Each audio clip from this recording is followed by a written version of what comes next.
Información urgente, ya está Rolando Graña para Noticiero 7, para el mediodía aquí en la provincia de Mendoza. Rolando, te saluda Noelia Nieto, Sergio Suárez aquí para tener el minuto a minuto con lo que sucedió luego de la detención de Nicolás Maduro. ¿Cómo te va, Rolando?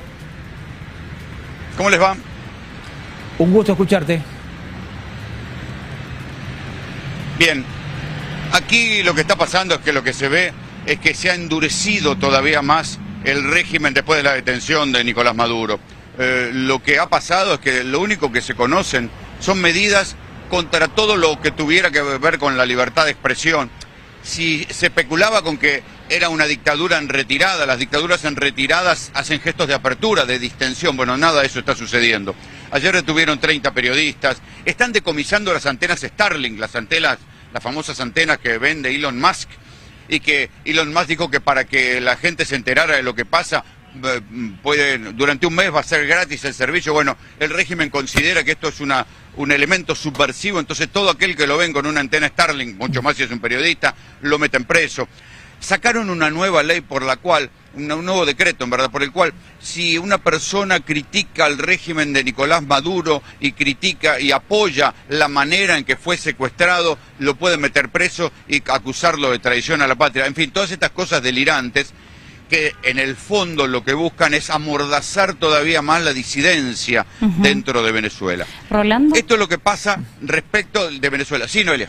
No, te quería preguntar por el tema militarización, porque veo que estás justo en la frontera, vos estás en Cúcuta. ¿Se notan mucho más militares en la calle? ¿Has notado una situación mucho más tensa en estas últimas horas?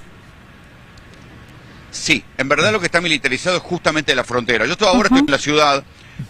¿Por qué estamos todos en Cúcuta? Porque Cúcuta es como una especie de lugar de embudo por donde pasan muchos de los migrantes que se van por tierra, que escapan hacia Colombia, ¿no? Entonces, como entre todos los que se teme que vengan para acá, y de hecho en 3 días, 4 días, se vinieron 40.000 personas por esta frontera, que se vinieron desde Venezuela a Colombia. Colombia es el principal receptor de los inmigrantes venezolanos. De los 8 millones, 3 millones de colombianos están acá. Bueno, lo que se teme es que con esos colombianos que vengan también paramilitares, delincuentes, guerrilleros colombianos que estaban refugiados en Venezuela, que se vengan para acá, todo tipo de negocio. Por eso Colombia desplegó, después de una decisión del presidente Petro, 5.000 nuevos soldados en la frontera.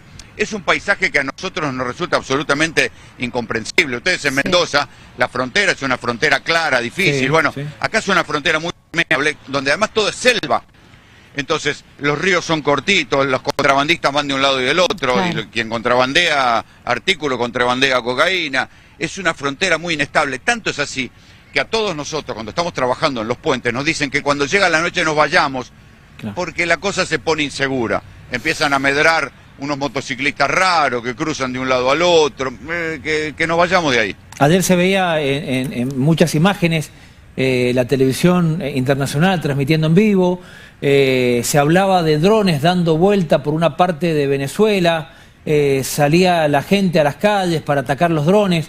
Me refiero que eso va a ser el común denominador de los próximos días hasta que parte de Venezuela vuelva a encontrar la paz necesaria, con los distintos pronunciamientos que hubo ayer a favor de Maduro. No, a ver, la verdad es que técnicamente, si uno lo mira desde afuera, lo que hay en Venezuela ahora es una paz, casi te diría la paz de los cementerios. ¿Por qué? No hubo manifestaciones contra el régimen de Maduro, a lo sumo hubo unas pocas manifestaciones a favor.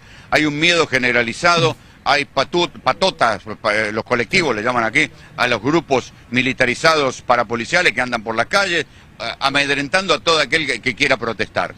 Lo de los drones de ayer fue una confusión digna de tonto y retonto, la Academia de Policía, elijan la película que ustedes quieran, porque los drones que estaban patrullando eran drones civiles, o algunos dicen que eran drones de la propia Fuerza de Seguridad que estaban vigilando los alrededores de la Asamblea Nacional, y los custodios, los policías que estaban de custodia en la Asamblea Nacional le hicieron carajo, volvieron los gringos y arrancaron a los tiros contra los drones. Fue un papelón, pero claro, en la inmediatez de la información se pensó que había tiros, que había rebelión, que había una pelea de bandos en cerca del Palacio Miraflores. Bueno, nada de eso era lo que estaba sucediendo. Lo que sucedía era, en todo caso, una postal más de la paranoia que hay al otro lado de la frontera. Bueno, y hablando de paranoia, recién hiciste un comentario en relación a cómo están tratando a los comunicadores, a los periodistas en Venezuela, a los de adentro, pero ustedes, por ejemplo, que están trabajando en el lugar, ¿han notado alguna mirada rara? ¿Han tenido algún episodio por el cual digan, bueno, con esto tenemos que cuidarnos? Sí. Sí, bueno, acá no somos famosos, o sea, acá no me conoce nadie. Claro. Entonces, no hay ningún motivo para que venga y se nos ponga un señor al lado. Sí, bueno, pero que se ponga un señor al lado y nos saque foto. Acá no nos conoce nadie. Y si me conocieran se sacarían una foto conmigo, ¿no? Vienen y te sacan fotos unos señores, siempre con cara de pocos amigos. Claro.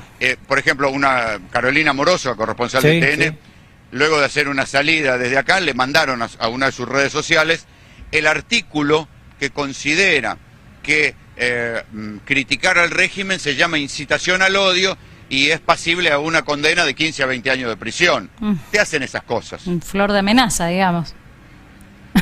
Pero estamos del lado colombiano. Sí, estamos del lado colombiano. En cuanto a lo judicial, la presentación de Maduro ayer en Nueva York va a tener que presentarse nuevamente para el mes de marzo. Las informaciones y los diarios hablan de que se declara inocente y como que sigue siendo el presidente de Venezuela. Sí, pero ahí hay un dato más. Él dice, me considero prisionero de guerra. ¿Por qué? Porque hay jurisprudencia de un caso similar. Mirá las casualidades.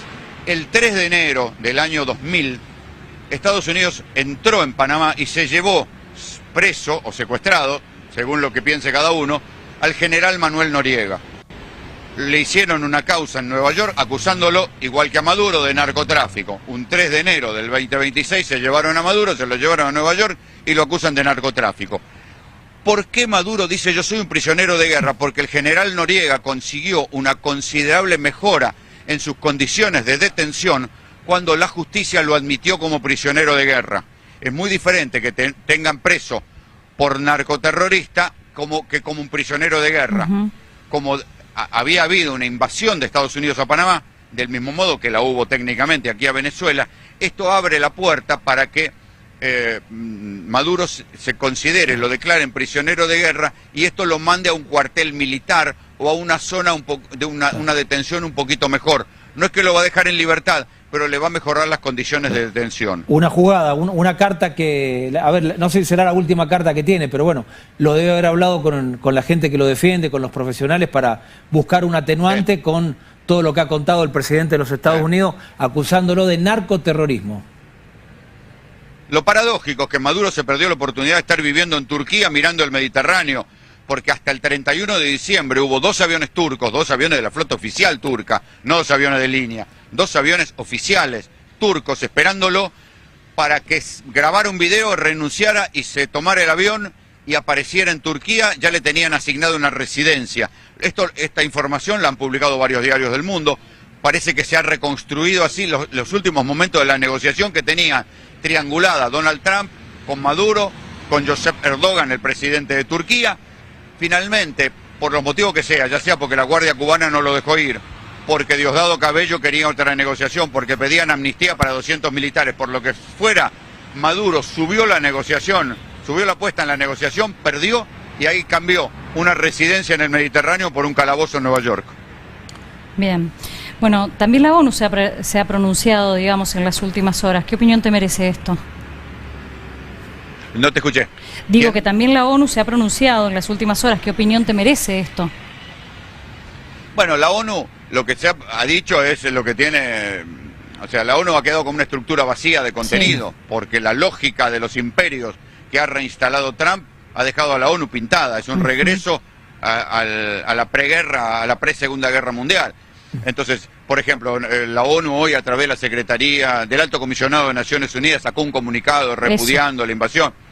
A Trump todo esto no le importa nada, porque él directamente considera que la ONU, o sea, se ha retirado de buena parte de los organismos de Naciones Unidas, de la OMS, de todo lo que tenga que ver con cambio climático, ha retirado los fondos, desprecia a Naciones Unidas, porque él quiere volver a la lógica de los imperios. Yo sé que esto puede sonar un poco técnico, pero el mundo posterior a la Segunda Guerra Mundial fue un mundo donde el derecho internacional logró frenar grandes guerras. Hubo guerras, sí, pero fueron guerras pequeñas, de baja intensidad. no como aquella Segunda Guerra Mundial donde se enfrentaron el imperio nazi con el imperio británico, más los Estados Unidos, con el imperio japonés. Esa lógica de los imperios y sus zonas de influencia es la que está volviendo con Donald Trump, sí, donde Putin se reparte una parte del mundo, los chinos se quedan con otra parte del mundo, Trump se queda con América Latina y cada uno que se arregle. Exacto, y en ese escenario, digamos, los ciudadanos de a pie a acomodarse frente a las decisiones de estos grandes líderes que muchas veces son bastante despóticas. La cuestión es que te quería consultar por los venezolanos, el ciudadano común. ¿Están con provisión de alimentos? ¿Están buscando alimentos desesperadamente? ¿Has notado vos en la zona de frontera a la gente intentando, digamos, comprar, buscar agua, o esa situación está dentro de todo como venía en los últimos tiempos? Eso fue en los primeros días, donde hubo sí una cierta zozobra, cerraron los supermercados en el lado venezolano, Sí. pero luego se normalizó, ya está normalizada la provisión de alimentos, está normalizada dentro de lo precario la atención en los hospitales y sobre todo se normalizaron los vuelos. Tanto Colombia como Venezuela son lugares montañosos, donde para hacer 500 kilómetros podés llegar a tardar 10 horas por las montañas, Claro. Entonces los vuelos son mucho más importantes. Un vuelo de 1 hora para hacer 500 kilómetros es valioso, no como en Argentina, que nosotros para ir, no sé, de Buenos Aires a Rosario vas y venís en auto. Sí, Acá sí. todo eso es mucho más difícil. Entonces la normalidad del país tiene que ver con la normalidad de los vuelos internos. Los vuelos internos volvieron, no hay penuria de alimentos, está más o menos tranquila la cuestión por ahora. Lo que pasa es que también hay que decir que esto no se puede sostener por mucho tiempo, porque hay un embargo petrolero sobre los buques venezolanos, y el petróleo es la principal fuente de dinero de Venezuela, con lo cual, a corto plazo, si el embargo petrolero continúa, va a haber una crisis de divisas, y esto va a retrotraer al régimen venezolano a sus peores épocas de hiperinflación y falta de alimentos y falta de medicamentos. Esta es una de las cosas que también corre en el reloj de arena. Te hacemos la última pregunta antes de liberarte y agradeciéndote estos minutos para Mendoza. ¿Qué opinión en particular tenés con los presos políticos y principalmente el gendarme Gallo, que sigue detenido y hubo una mención especial en las últimas horas por él? Se especulaba con que iba a haber una liberación de 900 presos políticos y no sucedió. O sea, todo lo que nosotros pensamos que iba a haber una distensión incluía liberación de presos políticos. No está sucediendo nada de eso. Los periodistas la pasan cada vez mejor, todas las medidas son contra la prensa, se han endurecido las leyes contra la libertad de expresión y no ha habido liberación de presos políticos, que son los eventos normales que tiene que haber en una distensión política. No está sucediendo. Bueno, Rolando Graña, te queremos agradecer en vivo desde Cúcuta en este momento, y también, bueno, para Canal 7 por estos minutos, para América 24, todo un gran despliegue. Nosotros muy agradecidos por estos minutos para el 7. Al contrario. Abrazo grande. Hasta luego. Hasta la próxima.